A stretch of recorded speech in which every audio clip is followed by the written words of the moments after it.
आवाज उठाने वाला नहीं। ये 57 मुल्क वाले अपने हाथों में चूड़ियां पहन चुके हैं। मुसलमान कहते हैं ये मुसलमान के नाम पर धब्बा है, धब्बा। ये बहुत बड़ा दाग है, दाग। ये सिर्फ देखने में लगते हैं कि मुसलमान है, लेकिन हकीकत क्या है वो हदीस में सुनाने जा रहा हूं, आप सुन लीजिए। पानी का पानी और इजराइल और फिलिस्तीन के जंग की हकीकत भी आपके सामने आ जाएगी। इजाजत है? जोर से बोलो इजाजत है। अगर इजाजत है तो बच्चे लोग माशाअल्लाह अदब के साथ हाथ उठाकर बोलो सुभान अल्लाह, और जोर से बोल दो सुभान अल्लाह, और जोर से बोलो सुभान अल्लाह। माशाअल्लाह गौर से सुन लो, बहुत शानदार हदीस, बहुत शानदार हदीस। अगर इसको नहीं सुने तो समझ लो जलसे में आने का मकसद आपके हासिल ना हो सका। आज इस हदीस को जरूर सुनिए। मिशकात शरीफ जिल्द अव्वल किताबुल ईमान सफा नंबर 30 की हदीस सुन ले। बाबुल एतिसाम सफा नंबर 30 की हदीस सुनिए। अन अब्दुल्लाह इब्ने उमर रज़ियल्लाहु तआला अन्हु क़ाल रसूलुल्लाह सल्लल्लाहु तआला अलैहि वसल्लम ला यअतियन्ना अला उम्मती कमा अता अला बनी इस्राईल हज़वन नाल बिन नाल हत्ता इन कान मिनहुम मन अता उम्महु अलानिया लकान फी उम्मती मन यसनौ ज़ालिक व इन बनी इस्राईल तफर्रकत अला सनतैन व सबईन मिल्ला व तफ्तरिकु उम्मती अला सलासिन व सबईन मिल्ला कुल्लुहुम फिन्नार इल्ला मिल्लतन वाहिदा। क़ालू मन हिया या रसूल अल्लाह फ़क़ाल मा अना अलैहि व अस्हाबी। जोर से बोल दो सुभान अल्लाह। इजाजत है? जोर से बोलो इजाजत है। और आपकी तरफ से भी इजाजत है? जी कम होगा तो पहले बता दीजिए, चूंकि हजरत को सामने बैठाइए। अल्लाह, हजरत कहाँ गए? चले गए? अल्लाह, अनस मियां चले गए? मैंने देखा भी नहीं हजरत किधर से गए। बहरहाल कोई बात नहीं, हजरत तशरीफ लाए बरकत के लिए, आपको बरकत से नवाज करके फिर वो तशरीफ ले गए। लेकिन जलसा भी चलेगा बहुत देर तक। अरे बोलो जलसा चलेगा ना। मेरी तकरीर के बाद आपको एक पर एक कलाम सुनना है। मेरी तकरीर पहले इसलिए करा दी गई कि आज का मुसलमान बदल चुका है। जो चीज असली है उसको लोगों ने नकली समझकर छोड़ दिया है, और जो चीज नकली है उसको असली समझ करके अपनाना शुरू कर दिया है। अरे बोलो, आज का मुसलमान बदलता जा रहा है। तो हमारी तकरीर पहले इसलिए करा दी गई कि कहीं ऐसा ना हो कि शोरा को सुन करके आप भाग जाएं। लेकिन इस्माइलपुर वाला भागेगा नहीं। इसलिए नहीं भागेगा कि ये मुझको पहचानते हैं और मैं इनको पहचानता हूं। और बोलो, ये गुरसाएगंज फर्रुखाबाद का इलाका माशाअल्लाह ये दीवानों का इलाका है। इस इलाके से ज्यादा पूरे भारत में कहीं जलसा नहीं होता है। और आज तक इस बोलो पूरे मुल्क में इस इलाके से ज्यादा जलसा कहीं मैंने नहीं देखा। इसके बाद नंबर है बिहार और बंगाल का। लेकिन आपका इलाका गांव गांव में जलसा। लेकिन फिर भी हम देखते हैं हमारा मुसलमान भाई अभी भी पीछे है। जोर से बोलो, आपको पीछे नहीं रहना, आपको आगे रहना। मैंने जो आपको हदीस सुनाई बिल्कुल ध्यान लगाकर सुनिए। हमारी माँ बहन भी ध्यान से इस हदीस को सुने, सब लोग ध्यान से सुने और तौबा करे, तौबा। अल्लाह से माफी मांगे, अल्लाह से माफी मांगे। और इजराइल और फिलिस्तीन की हकीकत को आप नजर में अब बसाएंगे, देखेंगे इन अरब वालों की हकीकत क्या है। इस हदीस का मतलब सुनिए, तबीयत मचल जाएगी। इजाजत है? जल्दी बोलो इजाजत है। मतलब नबी ने इरशाद फरमाया, आका ने इरशाद फरमाया कि मेरी उम्मत पर वो जमाना जरूर आएगा, मेरी उम्मत पर वो जमाना जरूर आएगा, वो वक्त जरूर आएगा, वो दौर जरूर आएगा, जैसा बनी इसराइल पर आया, जैसा बनी इसराइल पर आया, वही जमाना, वही वक्त, वही दौर मेरी उम्मत पर जरूर आएगा। जो हाल बनी इसराइल का हुआ, वही हाल मेरी उम्मत का होगा।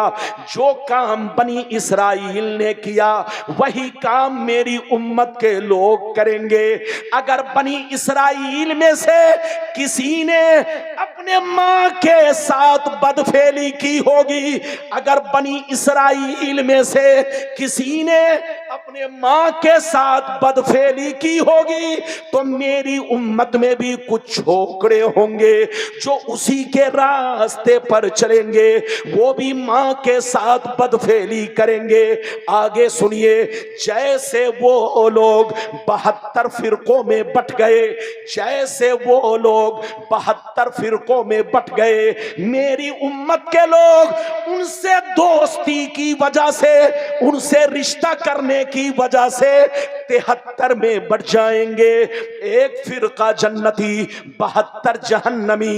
ये 72 जहन्नम में इसलिए जाएंगे, 72 जहन्नम में इसलिए जाएंगे कि उसी बनी इसराइल के 72 फिरकों से इनकी दोस्ती होगी, इनका ताल्लुक होगा, इनका कनेक्शन होगा। और एक फिरका जन्नती, सहाबा ने अर्ज किया कौन सा फिरका है? तो नबी की हदीस का मतलब यह है, वो फिरका जन्नती है कि लाख आंधियां चले, लाख तूफान आए, लाख जमाना रंग बदले, लेकिन एक फिरका हमेशा मेरे रास्ते पर, सहाबी के रास्ते पर कायम रहेगा।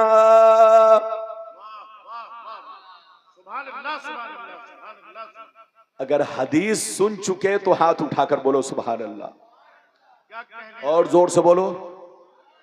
लेकिन हमको लगता है कि आपने इस हदीस को अभी मुकम्मल तौर पे नहीं समझा है, कुछ कुछ समझा है, कुछ कुछ बाकी है। सब लोग ध्यान से सुने, फिर से सुनिए। नबी ने क्या कहा, जल्दी बोलो। नबी ने फरमाया कि मेरी उम्मत पर वो जमाना जरूर आएगा जैसा बनी इसराइल पर आया। जैसा बनी इसराइल कौन है? बनी इसराइल कौन है? ये अमेरिका बनी इसराइल है, ये इजराइल बनी इसराइल है, ये जितने ईसाई हैं सब बनी इसराइल से है, ये जितने यहूदी हैं सब बनी इसराइल से है। और नबी ने क्या कहा कि मेरी उम्मत पर वो जमाना जरूर आएगा जैसा बनी इसराइल पर आया। जो हाल उनका हुआ वही हाल मेरी उम्मत का होगा। जो काम उन लोगों ने किया वही काम मेरी उम्मत के लोग करेंगे। अगर उसने अपने मां के साथ बदफेली की होगी तो मेरी उम्मत में भी कुछ छोकरे होंगे, कमीने होंगे जो उसी के रास्ते पर चलेंगे। आगे सुनिए, नबी फरमाते हैं वो लोग 72 फिरकों में बट गए, लेकिन मेरी उम्मत उनसे दोस्ती की वजह से 73 में बटेगी। एक जन्नती, 72 जहन्नमी। ये 72 जहन्नम में इसलिए जाएंगे कि नाम तो अब्दुल्लाह होगा, नाम तो मोहम्मद होगा, नाम तो बोलो खुर्शीद होगा, नाम तो सुहैल होगा, नाम तो अब्दुल गफ्फार होगा, नाम तो बोलो सलमान होगा। कहने को मुसलमान होंगे मगर अंदर से सब यहूदी बन चुके होंगे, अंदर से सब यहूदी बन चुके होंगे। याद रखिए, ये 72 फिरके के लोगों का कनेक्शन उन्हीं 72 यहूदियों से, 72 बनी इसराइल के लोगों से होगा, जो कहने को तो मुसलमान होंगे लेकिन अंदर से सब यहूदी, दिल यहूदी, दिमाग यहूदी, सोच यहूदी, कैरेक्टर यहूदी, चाल चलन यहूदी, पूरा माहौल, पूरा मुआशरा उनका यहूदी बन चुका होगा। इस हदीस को जब आप सुन चुके तो अब मेरी तरफ देखिए। आज से 250 बरस पीछे चलिए। कहां? जल्दी बोलो। आज से 250 बरस पीछे चलिए। पूरे अरब का माहौल अलग था, जोर से बोलो, पूरे अरब का माहौल अलग था। जब तक तुर्कियों की हुकूमत थी, पूरी दुनिया में मुसलमानों का एक जलवा था, मुसलमानों का एक रोबो दबदबा था। लोग मुसलमानों को इज्जत की नजर से देखा करते थे। लेकिन तुर्कियों की हुकूमत के पीछे यहूदी लोग हाथ धोकर पड़े थे कि इसको कब खत्म किया जाए, इसको कब बर्बाद किया जाए, ताकि अरब में मेरी एंट्री शुरू हो जाए। जो मुझ पर पाबंदियां लगी है, मेरा आना जाना अरब में शुरू हो जाए। यहूदी लोग पीछे पड़े थे, मौका नहीं मिल रहा था। लेकिन एक ऐसा मौका आया कि उसने दो मशहूर घराने के आदमी को पकड़ा, जवान छोकरे को पकड़ा। एक का नाम आले सऊद, दूसरे का नाम मोहम्मद बिन अब्दुल वहाब नजदी। इन दोनों को पकड़ के यहूदियों ने खूब भड़काया। बोलो, यहूदियों ने तुर्कियों के खिलाफ इनको बहकाया और इनको जंग करने पर मजबूर कर दिया। फिर क्या हुआ? आले सऊद ने, मोहम्मद बिन अब्दुल वहाब नजदी ने अपनी फौजें तैयार की और तुर्कियों से मुकाबला करना शुरू कर दिया, जंग करना शुरू कर दिया। मुसलमान शहीद होने लगे, अहले सुन्नत का कत्ले आम किया गया, औरतों का बाल मुंडवा दिया गया, मर्दों की दाढ़ी छील दी गई, मर्दों की दाढ़ी को मुंडवा दिया गया। सारे मुसलमानों को उस बेईमान मोहम्मद बिन अब्दुल वहाब नजदी ने और आले सऊद ने सारे मुसलमानों को मुशरिक बताया और कत्ले आम शुरू करवाया। मोहम्मद बिन अब्दुल वहाब नजदी और आले सऊद ने पूरे अरब के अंदर जलजला पैदा कर दिया। तुर्की लोगों ने देखा कि कत्ल मुसलमान हो रहा है, खून मुसलमान का बह रहा है। ये हुकूमत के लालच, ये हुकूमत के लालची है, इनको कुर्सी चाहिए, ये यहूदियों के दलाल है, ये यहूदियों के एजेंट है। तुर्की लोग बड़े रहम दिल थे। उसने कहा, ऐ जालिमो, तुमको कुर्सी चाहिए, मैं कुर्सी देने के लिए तैयार हूं, लेकिन आपस में मुसलमान का खून मत बहाओ, मुसलमानों को कत्ल मत करो। मुसलमान कत्ल हो जाएंगे तो इस दुनिया में इस्लाम का झंडा कौन लहराएगा? तुर्कियों ने कहा कि मैं अपनी कुर्सी अब मैं तुम्हें दे रहा हूं, अपनी हुकूमत छोड़ रहा हूं। उन लोगों ने अपनी कुर्सी मोहम्मद बिन अब्दुल वहाब नजदी और आले सऊद के हवाले कर दी। आज भी अरब के अंदर दो लोगों की हुकूमत चल रही है। जैसे हमारे मुल्क में आरएसएस और बीजेपी की हुकूमत मिली जुली सरकार चल रही है, ऐसे अरब के अंदर दो लोगों की हुकूमत चल रही है। एक मोहम्मद बिन अब्दुल वहाब नजदी और दूसरे नंबर पे आले सऊद। जितने मुतव्वा आपको मिलेंगे वो सब मोहम्मद बिन अब्दुल वहाब की औलाद है। जितने इमाम आपको मिलेंगे ये सब मोहम्मद बिन अब्दुल वहाब नजदी की औलाद है। जितने काजी मिलेंगे, जितने जल्लाद मिलेंगे दीनी मामले में जो आगे आगे है, वो सब मोहम्मद बिन अब्दुल वहाब नजदी की औलाद है। और जो कुर्सी पर बैठा हुआ है ये आले सऊद है। इन दोनों लोगों की जब हुकूमत आई, कुर्सी पर ये लोग बैठ गए तो अहले सुन्नत वल जमात के जितने बनाए हुए कानून थे सबको तोड़ना शुरू कर दिया, सबको खत्म करना शुरू कर दिया। अहले सुन्नत वल जमात के जितने उसूल ज़वाबित थे सबको खत्म कर दिया। अलग से अपना कानून बनाया, अलग से अपना मिशन बनाया, अलग से अपना अकीदा तैयार किया। अहले सुन्नत वल जमात से अपने आप को अलग कर डाला। जैसे इन लोगों की हुकूमत आई, इधर देखिए, जैसे इन लोगों की हुकूमत आई, याद रखिए अब यहूदी लोग अरब में खुल्लम खुल्ला आने लगे, ईसाई लोग भी आने लगे। फारूक आजम के जमाने से लेकर के तुर्कियों तक उनके आने पर पाबंदी थी। एक भी ईसाई अरब में मकान नहीं बना सकता था, एक भी यहूदी अरब में नहीं रह सकता था। फारूक आजम के जमाने से जो पाबंदियां थी वो तुर्कियों तक पाबंदियां थी, लेकिन तुर्कियों की हुकूमत को इन बेईमानों ने खत्म कर दिया। और खत्म करने के बाद अब यहूदियों के आने जाने पर कोई पाबंदी नहीं। अब अरब में यहूदी लोग आने लगे, ईसाई आने लगे, कारोबार करने लगे, मकान बनाने लगे, बिजनेस करने लगे। कुछ दिनों के बाद जब इनकी तादाद बढ़ी तो आपस में मशवरा किया कि अरब के बादशाहों को, अरब के मुसलमानों को बर्बाद कैसे किया जाए। तो मशवरे में यह तय हुआ कि इन लोगों को दो चीजों से आदी बनाओ, दो चीजों का आदी बनाओ। एक इनको शराबी बनाओ और दूसरे नंबर पे इनको अय्याश बनाओ। इनके सामने खूबसूरत खूबसूरत लड़कियां पेश करो, इनके घरों में अपनी बेटियों को दाखिल कर दो, ताकि हमारी बेटियां इनके घर में पहुंच करके इनके घर का सिस्टम बदल दे, पूरा माहौल बदल दे। यहूदी ईसाई अपने मकसद में 100% कामयाब हो गया। इनको शराबी भी बनाया और इनको इनके घरों में अपनी बेटियां दाखिल करने लगे। अब खुले आम मुसलमान यहूदियों की बेटी से शादी करने लगे, ईसाइयों की बेटी से शादी करने लगे। अब जिसके पास 4 बीवी थी, एक मुसलमान, चारों मुसलमान थी, अब हाल ये हो गया कि ये लोग एक मुसलमान, 2 ईसाइया, 1 यहूदिया, इस तरह से अपनी बीवी रखने लगे। अब आप सीने पर हाथ रखकर बताइए कि जब लोग अपनी बीवी यहूदिया रखेंगे, ईसाइया रखेंगे, तो उसके पेट से जो बच्चा पैदा होगा उसकी मां कौन बनेगी? जोर से बोलो, उसकी मां कौन बनेगी? यहूदिया।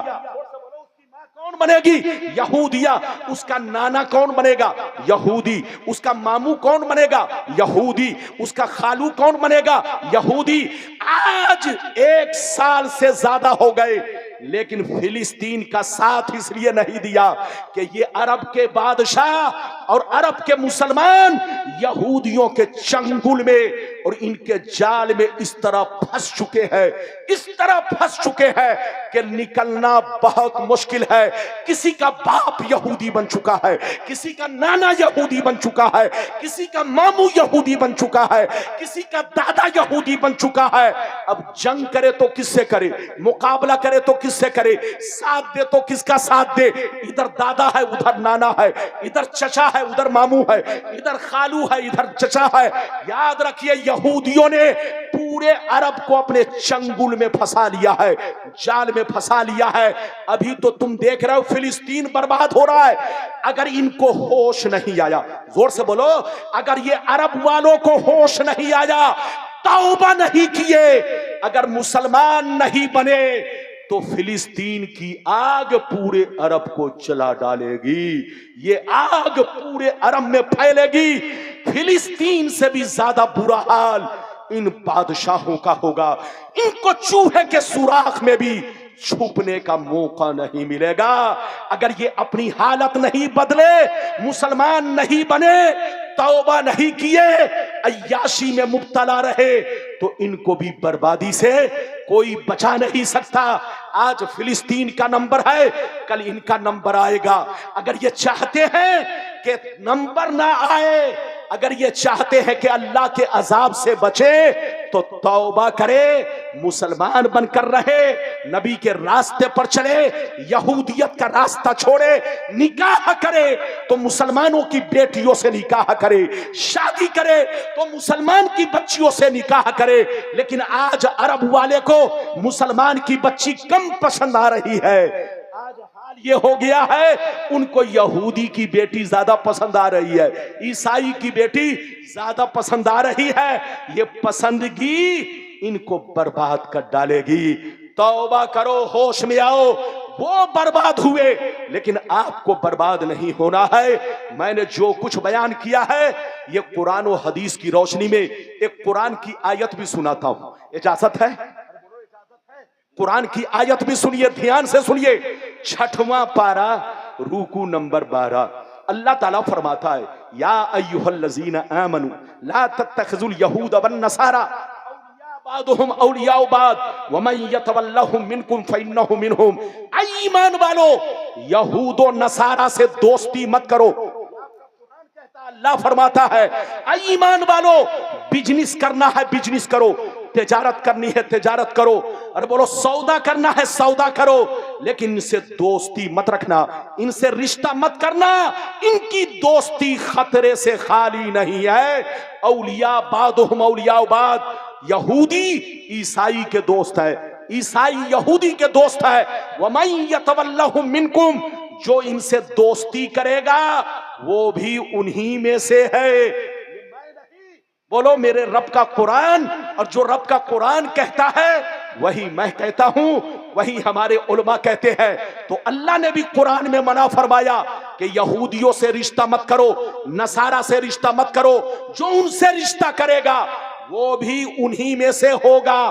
तो नबी की हदीस भी इसी के मुताबिक है कि ऐसा जमाना आएगा कि लोग बनी इस्राइल के रास्ते पर चलेंगे, जो काम उन लोगों ने किया था वही काम मुसलमान करने लगेंगे। आज अरब में खुल्लम खुल्ला चल रहा है, मैं गलत नहीं बोल रहा हूं, आज अरब में खुल्लम खुल्ला वही काम हो रहा है जो अमेरिका में हो रहा है, जो इजराइल में हो रहा है। अरब के लोग उसी काम में आज मुलव्विस है। तौबा करो, होश में आओ, अल्लाह से दुआ करो अल्लाह उनको हिदायत दे, सच्चा पक्का मुसलमान बनाए। अरब की मुकद्दस सरजमीन को इन लोगों ने बर्बाद कर डाला। इन लोगों ने अरब की पूरी सरजमीन को नापाक कर डाला, बर्बाद कर डाला। जिस मुकद्दस सरजमीन पे दुनिया मरती है उसको बदनाम कर डाला। ये नाम के मुसलमान है, अंदर से दिल यहूदी, दिमाग यहूदी, सोच यहूदी, इनका कनेक्शन भी यहूदियों से है। इनसे कहिए तौबा करे, होश में आए, कुरान के फरमान पर अमल करे, नबी की हदीस पर अमल करे और फिलिस्तीनियों का खुलकर साथ दे, फिलिस्तीनियों का खुलकर साथ दे, फिलिस्तीनियों की हिमायत करे। तुम नहीं बचाओगे तो कौन बचाएगा? अबे पगला बताओ, क्या हिंदुस्तान का मुसलमान जाकर बचाएगा उसे? हिंदुस्तान का मुसलमान तो सिर्फ उनके लिए दुआ कर सकता है, उनके लिए मदद मांग सकता है, उनके लिए बोलो। और क्या करेगा? तुम उस सरजमीन के रहने वाले हो, करीब के रहने वाले हो, कम से कम उनका साथ दो, उनकी मदद करो। तुमको रहम नहीं आता? याद रखो, कुरान ने खुद कहा वकज़ालिका नुवल्ली बाद ज़ालिमीन बादम बिमा कानू यक्सबून। अगर तुम सुधर जाओगे तो ठीक है, वरना अल्लाह तुम पर जालिमों को मुसल्लत करेगा और वो जालिम अज़ाब इलाही बनकर तुम पर टूट पड़ेगा। इसलिए तौबा करो, होश में आओ, मुसलमान बनकर रहो। बस चलते चलते इजाजत दीजिए तो एक दो हदीस सुना दूं। नहीं, जबरदस्ती नहीं, अब मेरी तकरीर खत्म हो रही है, बिल्कुल अदब से बैठिए। हमारी माँ